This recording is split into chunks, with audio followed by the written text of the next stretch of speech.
பெண்களின் மார்பையும் தொப்புளையும் பார்த்து மயங்கி விடாதே. அவை வெறும் சதையும் செலநீரும் கொழுப்பும் நீரும் மட்டுமே என்பதை மனதில் மீண்டும் மீண்டும் நினைவுபடுத்திக் கொள். மூடனே, ஆதி இறைவனை நினைத்துப் பார், அவனை வணங்கு.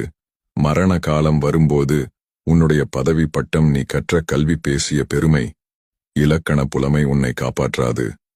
முட்டாளே, செல்வம் சேர்க்கும் தாகத்தை விட்டுவிடு. உன் மனதை நல்ல விஷயங்களில் ஈடுபடுத்து. உன்னுடைய சொந்த உழைப்பினால் ஈட்டிய செல்வத்தோடு திருப்தி அடைந்து கொள். தாமரை இலை தண்ணீர் போல நிலையில்லாததுதான் இந்த வாழ்க்கை. மனிதர்கள் எதை வேகமாக விரும்பி ஏற்கிறார்களோ அதே வேகத்தோடு அதை வீசியும் எறிகிறார்கள். ஆகாயத்தில் எப்படி மின்னல் தோன்றி மறைகிறதோ அப்படி இன்பமும் துன்பமும் மாறி மாறி தோன்றி ஒன்றி ஒன்று அழித்துக் கொள்ளும். ஆனால் யாரும் எப்பொழுதும் இன்பத்தில் இருக்க முடியாது. பெண்களின் மார்பையும் தொப்புளையும் பார்த்து மயங்கி விடாதே. அவை வெறும் சதையும் செலநீரும் கொழுப்பும் நீரும் மட்டுமே என்பதை மனதில் மீண்டும் மீண்டும் நினைவுபடுத்திக் கொள். மூடனே, ஆதி இறைவனை நினைத்துப் பார், அவனை வணங்கு.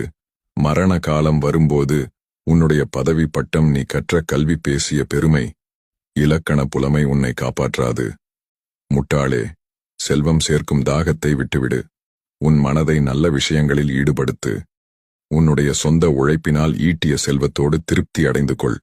தாமரை இலை தண்ணீர் போல நிலையில்லாததுதான் இந்த வாழ்க்கை. மனிதர்கள் எதை வேகமாக விரும்பி ஏற்கிறார்களோ அதே வேகத்தோடு அதை வீசியும் எறிகிறார்கள். ஆகாயத்தில் எப்படி மின்னல் தோன்றி மறைகிறதோ அப்படி இன்பமும் துன்பமும் மாறி மாறி தோன்றி ஒன்றி ஒன்று அழித்துக் கொள்ளும். ஆனால் யாரும் எப்பொழுதும் இன்பத்தில் இருக்க முடியாது.